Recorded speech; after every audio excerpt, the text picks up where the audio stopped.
The rain hadn't stopped for 2 days. It poured endlessly over the dark, open field where people huddled under umbrellas, their faces somber and pale. The sound of shovels cutting into the wet earth echoed softly, blending with the murmurs of prayer. Margaret stood there, soaked to the bone, her trembling hands clutching a single white rose.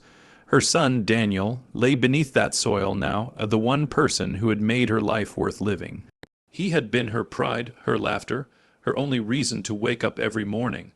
A quiet sob escaped her lips as she whispered, asterisk, "You promised you'd never leave me alone, my boy." Asterisk Daniel had died 3 days ago. A car accident, they said. A drunk driver swerved into his lane late at night. The irony was cruel. He was on his way home from visiting her. The police said it was instantaneous, but Margaret didn't believe it. She could still feel him somewhere near her, calling softly, like when he was a child and would wake from nightmares. Beside her, her daughter-in-law, Melissa, stood in a black designer dress, sunglasses perched on her sharp nose. Even at the funeral, she exuded an air of coldness. Her lips were pressed tightly, her hand resting on her purse, as though guarding something more precious than the man being buried before them. When the priest finished, the guests began to leave one by one. Only Margaret remained, staring at the fresh grave until the rain washed the petals off the white rose she had dropped onto it. Her old friend, Father Thomas, gently placed a hand on her shoulder. "Come now, Margaret. He's at peace," he murmured. "Peace," she whispered, her voice trembling. "He never found peace here, Father, and neither will I." That night, Margaret returned to her son's home, or what asterisk used asterisk to be her son's home. She had lived with Daniel and Melissa for 3 years after her husband died. Daniel had insisted, "Asterisk, you're not going to live alone, Mom. This is your home, too." Asterisk, he had said it with such conviction that she'd believed him. Now, as she stepped through the front door, she could feel that warmth had vanished. Melissa was in the living room, sipping wine, her heels tapping lightly against the marble floor. "Oh, you're back," she said flatly, not even looking up. Margaret hesitated. "I just wanted to rest for tonight. I'll go to my room." But before she could move, Melissa set her glass down and spoke sharply. "Actually, that won't be necessary." Margaret turned, confused. "What do you mean?" Melissa folded her arms. "Daniel's gone, and with him, my patience for this arrangement. You were supposed to stay here because asterisk he asterisk wanted it. But now, there's no reason." The old woman's eyes widened. You're kicking me out, tonight." Melissa smiled faintly, cruelly. "Let's not be dramatic. I've already packed your things, there by the door." Margaret's heart twisted painfully. "Melissa, please, I have nowhere else to go." "Not my problem," Melissa said coldly, walking past her. "You'll figure it out. You always said you were strong." Margaret felt the world blur. Her knees wobbled, but she steadied herself, refusing to let Melissa see her cry. She walked to the front door where 3 old suitcases waited. On top of them sat a small box, Daniel's childhood things, his first baseball glove, a photo from his graduation, and the blanket she had knitted when he was a baby. Melissa hadn't even bothered to open it. She didn't care. As Margaret stepped into the rain again, the cold drops struck her like stones. Behind her, the door slammed shut with finality. She walked without knowing where she was going. Every streetlight seemed to flicker like her failing hope. Her shoes soaked through, her body shivered. She clutched Daniel's photograph to her chest, the only warmth she had left. Hours later, she found herself in front of St. Mary's Church. Its doors were slightly open, light spilling onto the wet pavement. Father Thomas was still there, preparing for the night. When he saw her, his face softened. Margaret, good Lord, what happened? She couldn't speak. She simply shook her head, tears streaming freely now. He led her inside, sat her by the old wooden altar, and brought her a blanket and tea. "You can stay in the guest room at the parish for a while," he said gently. "You're not alone, my dear." She nodded, though her eyes were empty. The church bells rang softly, and the sound seemed to reach somewhere deep within her. That night, as she lay on the narrow bed, she whispered to the photograph beside her pillow, "Daniel, she threw me out like a beggar. After all I did for both of you." Her voice broke. "But I still love her for you. I just wish you'd left me something to hold on to." The next morning, a knock came at the parish door. Father Thomas handed her an envelope with elegant handwriting across it. To Mrs. Margaret Lane, from the office of Harris and Co., attorneys. Her heart skipped. Daniel's lawyer. She tore it open with trembling fingers. Inside was a formal letter. "Dear Mrs. Lane, we are writing to inform you of the scheduled reading of Mr. Daniel Lane's last will and testament. You are requested to be present at our office this Friday at 11:00 a.m. Margaret stared at the letter for a long time. A faint light flickered in her heart, the first spark of hope since that terrible night. Maybe, just maybe, her son had not forgotten her, and as she folded the letter, she whispered to the heavens, "I'll be there, Daniel. Whatever happens, I'll be there." The morning of the will reading was unnaturally bright. The sky had cleared for the first time in weeks, but Margaret felt as though the sunlight itself was mocking her. She stood before the mirror in Father Thomas's modest guest room, trying to make herself look presentable. Her dress was old, the same one she had worn at Daniel's wedding, navy blue with faded lace along the collar. Her fingers trembled as she pinned her gray hair back. It doesn't matter what I wear. She thought. I'm only going to hear what I already know, that I don't matter anymore. Still. She straightened her shoulders. Daniel would want me to be brave. At precisely 10 o'clock, a black car pulled up in front of the church. Father Thomas had insisted on driving her himself, despite her protests. "You shouldn't go alone, Margaret," he had said. "Some things are easier to face when someone who loves you is near." The law office was nothing short of intimidating. Harris and Co., attorneys at law, occupied an entire floor of a glass building downtown. The reception area smelled faintly of lemon polish and expensive perfume. Behind the counter, a young assistant smiled politely, though her eyes flicked over Margaret's worn clothes with quiet judgment. "Mrs. Margaret Lane," she asked, "they're expecting you in the conference room." Margaret's heart pounded as she followed her down a long corridor. When the door opened, she froze. Melissa was already there, glowing in a tailored ivory suit, gold jewelry glinting under the lights. Her smile was sharp and gleeful, a blade disguised as charm. "Well, well," Melissa said, crossing her legs. "You made it. I wasn't sure you'd be able to afford the cab fare." Margaret didn't respond. She took a seat at the far end of the polished oak table, clutching her purse. Mr. Harris, Daniel's long-time lawyer, entered moments later. He was a composed man in his 60s, with a calm voice and eyes that missed nothing. "Good morning, ladies," he greeted. "I'm sorry we're meeting under such circumstances. Daniel was a good man, one of the finest I knew." Margaret's eyes filled instantly with tears at the mention of her son's name, but Melissa leaned back, looking bored. Yes, Melissa said impatiently. "Can we get to the part that matters?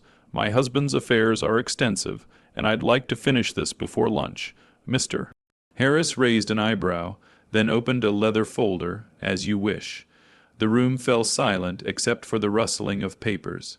"I, Daniel Arthur Lane, being of sound mind and body, hereby declare this to be my last will and testament." Margaret clasped her hands together, praying under her breath.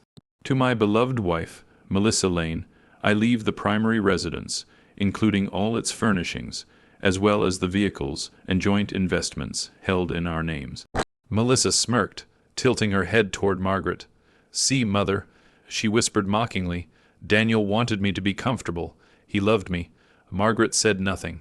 Her throat tightened painfully, but she forced herself to stay composed.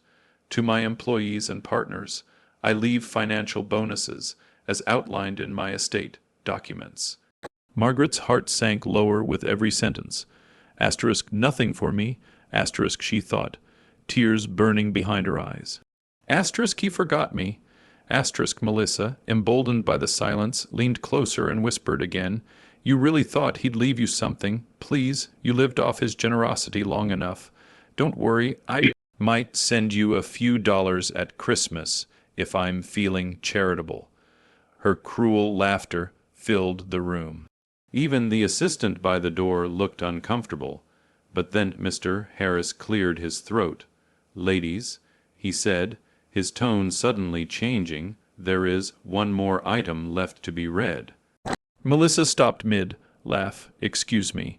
The lawyer adjusted his glasses, a faint smile tugging at the corners of his mouth, not of mockery, but of quiet satisfaction. Yes, Mr. Lane added an additional clause to his will a few months before his passing. He specifically asked that it be read after all primary allocations. Margaret blinked, confused. "Another clause," Melissa frowned, her expression souring. "That's ridiculous. Why would he?" Mr. Harris lifted his hand. "If you'll allow me to continue." He opened a sealed envelope, one with Daniel's signature in familiar, steady handwriting. The air in the room seemed to shift. Even the ticking clock on the wall grew louder.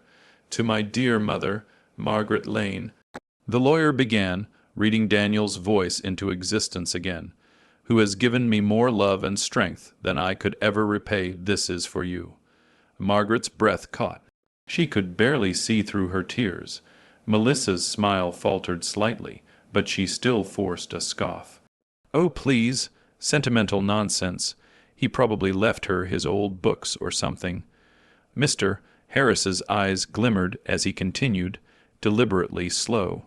"As per my client's instructions, I will reveal the contents of this clause in private at the conclusion of this meeting." Melissa sat up straight, alarmed. "In asterisk private asterisk, what's that supposed to mean? I'm his wife, I have the right to hear everything." The lawyer smiled politely. "Not in this case." Mr. Lane's request was very clear. Melissa's face turned red. "This is absurd. There's nothing else. I've inherited everything that mattered the house, the money, the company shares." Mr. Harris closed the folder carefully. "We shall see, Mrs. Lane, we shall see." The silence that followed was thick with tension. Margaret could feel her heart pounding, her pulse echoing in her ears. Something about Mr. Harris's expression told her there was more to Daniel's story, something hidden beneath all this cruelty. As the meeting adjourned, Melissa tossed her hair arrogantly and stood, addressing Margaret one last time before leaving. "You heard him, old woman," she sneered. "You're not getting a cent. Don't show your face around my house again." She stormed out, heels clicking sharply against the marble floor.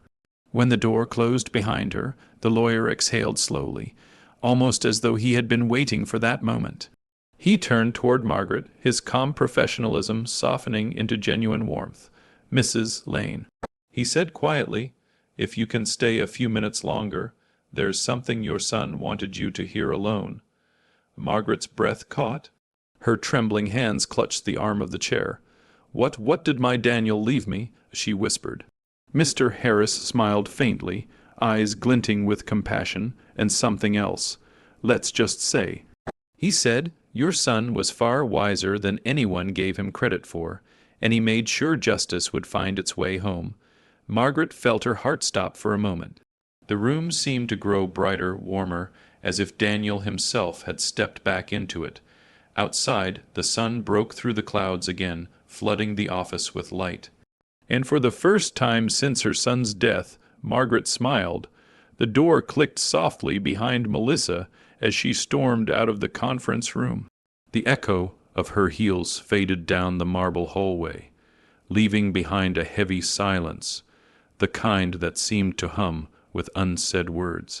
Margaret sat motionless, afraid even to breathe. Her frail hands rested in her lap, twisting the small gold ring she had worn since her wedding day. It was the only thing left that reminded her of a family she once had. her husband now gone and Daniel now buried. Mr. Harris took off his glasses, wiped them carefully, and looked at her with eyes that held both kindness and deep respect. "Mrs. Lane," he began softly, "your son was an extraordinary man. He came to see me about 6 months before his passing. He knew something was wrong in his marriage, and he wanted to protect you." Margaret's heart fluttered painfully. He knew. The lawyer nodded gravely. He did. And he left a part of his will sealed until this day, until after Mrs. Melissa Lane left this room. He reached for a smaller envelope, sealed with dark blue wax and marked with Daniel's familiar handwriting. Asterisk asterisk for my mother, to be read after all else. Asterisk asterisk. Margaret traced her fingers over the ink, her tears already threatening to fall. He always had such neat handwriting, she whispered, voice trembling. Mr. Harris smiled faintly and broke the seal. From inside, he withdrew a letter and a set of legal documents bound with a silver ribbon. He began to read. "My dearest mother, if you're hearing this, it means I'm gone.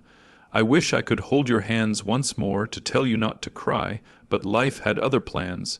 You've spent your whole life giving to me, to father, to everyone around you, and yet you've received so little in return.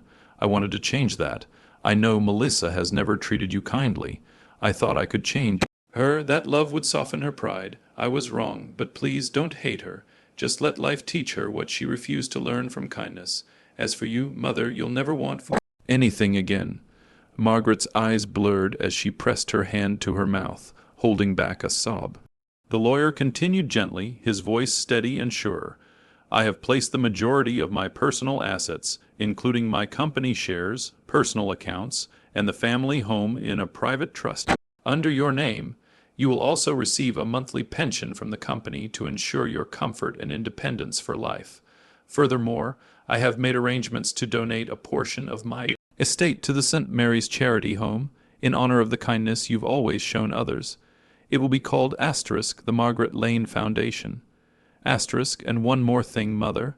There is truth that must be known. I have enclosed evidence of Melissa's misuse of company funds and her ongoing affair with my business partner, Mr. Collins. I had begun divorce proceedings before my death. If something happens to me unexpectedly, I wanted you to have this truth, not to destroy her, but to protect yourself from her lies. Mr. Harris paused and looked up. Your son prepared these documents meticulously. They contain proof, bank records, correspondence, everything. He left no room for manipulation." Margaret felt her whole body trembling. He knew she betrayed him, and yet he didn't say a word. "Yes, Mr. Harris said quietly. He wanted to handle it with dignity, but he wanted justice to find its way eventually through you. Margaret covered her face with her trembling hands. Her tears soaked the letter, the paper crinkling beneath her palms. For the first time since Daniel's death, she didn't feel only sorrow. She felt a deep, glowing sense of his love, alive even in death. "He thought of me," she whispered. "Even at the end, he thought of me." Mr. Harris gave her a moment to compose herself before he continued. "There's also a video message, Mrs. Lane. He wanted you to see it privately. He turned on a small laptop on the table." After a few clicks, Daniel's face appeared on the screen. Margaret gasped. There he was, her son, alive, smiling gently at the camera. His hair was a little longer, his eyes tired but warm. "Hi, Mom," he said softly. "If you're watching this, I guess I'm not around anymore." He gave a small, sad laugh. "Don't cry, okay?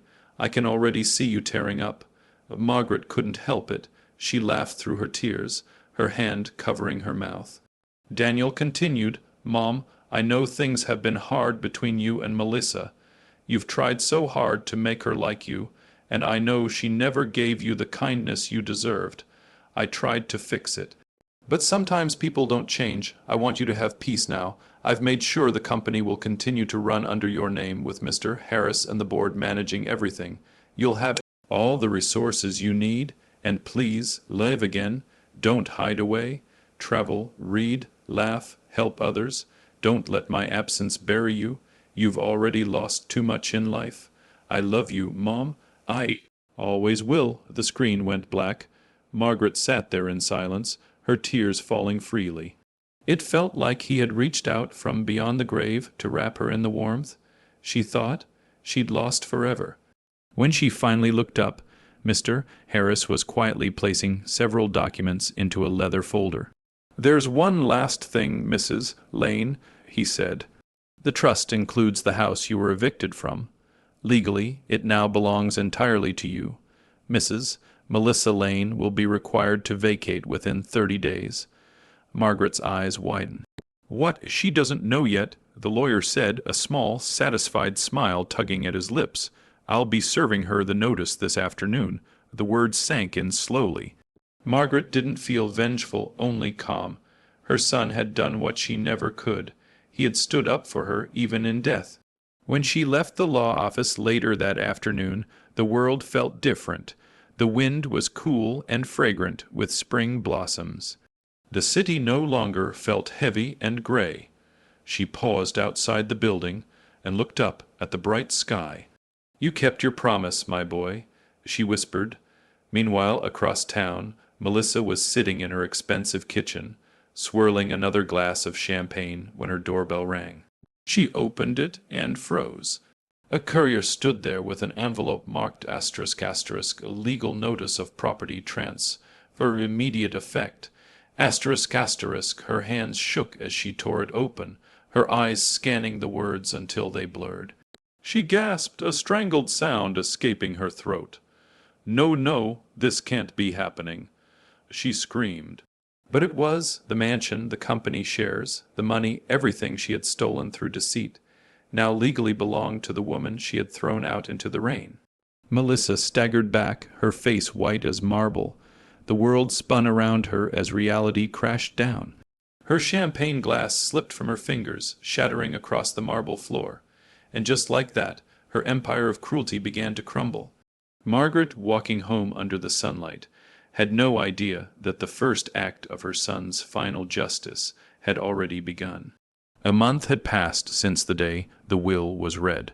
30 days that felt like the beginning of a new life for Margaret. Gone was the cold, lonely room in the parish. Gone were the nights spent crying herself to sleep. She now lived back in her old home, the same house Daniel had built with his love and care. The walls that once echoed with Melissa's contempt now held peace.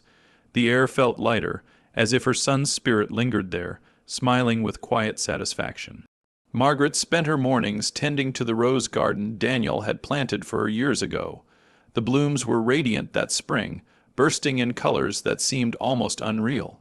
She would kneel beside them, whispering softly, "You're still looking after me, aren't you, Daniel?" But beneath her serenity lay a quiet storm, one that was not hers, but belonged to the woman who had wronged her. ***, Melissa's fall, ***, Melissa's downfall began slowly, like cracks spreading through glass. After the legal notice arrived, she had tried everything: phone calls, lawyers, threats, but the documents Daniel had left were airtight. The trust was irrevocable, the evidence of her fraud undeniable. Within 2 weeks she was stripped of everything she had flaunted. The mansion she had mocked Margaret from now stood empty. The cars were repossessed. The luxury handbags and jewelry were auctioned off to pay her debts. Her lover, Mr. Collins, vanished the moment the scandal surfaced. The newspapers had caught wind of it too. A businessman's widow accused of embezzlement. One headline read. Another was crueler. Wife who betrayed her husband loses fortune to mother-in-law. Her reputation disintegrated overnight. What remained of her was a ghost of the woman who once walked with arrogance. Margaret heard of these things only from others. She did not seek them out. She spent her days quietly, working with Father Thomas to set up the Margaret Lane Foundation Daniel's final wish. The charity would support widows and elderly women who had no one left to care for them. People in town began to notice her again, but differently now. They no longer saw her as the fragile, dependent old woman who'd been cast aside, but as a pillar of grace. And yet, sometimes at night, when the house was still, she would sit by the fire and stare at Daniel's picture. "I don't hate her," she whispered, "but I want her to learn. I want her to know what it means to lose everything, not for revenge, but for truth." Hash hash hash asterisk asterisk. The visit asterisk asterisk. It was a gray afternoon when the doorbell rang. Margaret had just finished watering her roses. She wiped her hands on her apron and opened the door, only to freeze. There stood Melissa. Gone was the proud, elegant woman. Her hair hung loose and unkempt. Her face was pale, her once perfect makeup replaced by hollow eyes rimmed red from crying. She wore a wrinkled coat that was 2 sizes too big and clutched a small bag against her chest. For a moment neither spoke. The wind rustled through the garden, scattering rose petals across the porch. Finally, Melissa's voice broke the silence, hoarse and trembling. I had nowhere else to go." Margaret said nothing. She simply stood there, her old eyes calm, unreadable. Melissa swallowed hard. "They took everything, the house, the money, everyone's turned their back on me. She faltered, tears spilling down her cheeks. "I didn't know where else to go. I thought maybe you could forgive me." The memory of that night, the night she'd been thrown out into the rain, flashed in Margaret's mind. She could still hear Melissa's voice from back then, cold and cruel, find somewhere else to rot, how strange, she thought. Life had a way of returning people to the very door they had once slammed shut. She stepped aside slowly. "Come in." Melissa's eyes widened in disbelief. You'd let me in. "I won't turn you away," Margaret said softly. "But you'll sit in the kitchen, not the living room. That's where truth belongs, in plain light." Melissa obeyed silently. She sank into a wooden chair, her hands trembling as she looked around the kitchen she once ruled with arrogance. It was spotless now, simple and warm, filled with the smell of fresh bread. Margaret poured 2 cups of tea and sat across from her. For a long time neither spoke. Finally Melissa broke the silence. "I was horrible to you." Margaret didn't respond. "I thought Daniel's money made me powerful. I thought you were weak. But now I see I was the weak one.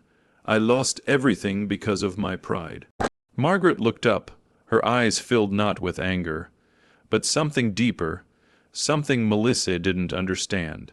"You didn't lose it because of pride," she said quietly. "You lost it because you built your life on things that can be taken away. Love can't be taken. Kindness can't, but greed." She shook her head. "It always eats itself." Melissa broke down, sobbing into her hands. "I don't expect forgiveness.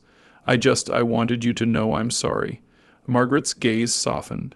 "I forgave you the day Daniel's letter was read," she said gently. "Not for you, but for him. He wouldn't have wanted hate to stay between us." Melissa looked up, shocked. "You forgave me, yes," Margaret said simply, "but forgiveness doesn't erase what was done. It just stops it from destroying what's left." Melissa nodded through tears. After a long silence, Margaret stood and placed a wrapped loaf of bread on the table. "Take this. You'll need it more than I do." Melissa stared at it, her lips trembling. "I don't deserve your kindness." "No," Margaret said softly, turning away, "but that's what makes it kindness." When Melissa finally left, the sun broke through the clouds again. She walked down the garden path barefoot, clutching the loaf of bread to her chest, as if it were the last piece of comfort she had in the world.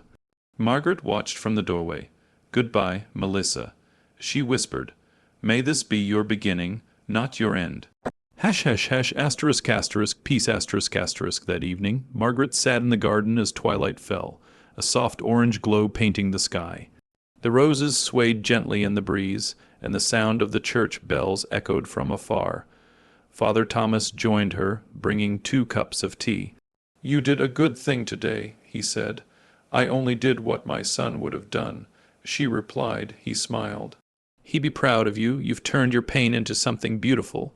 Margaret looked toward the house, the windows glowing warmly in the dusk. "Daniel always believed love could heal anything. I used to think he was naive, but now," She smiled faintly. I see he was right. They sat in silence as the stars appeared one by one.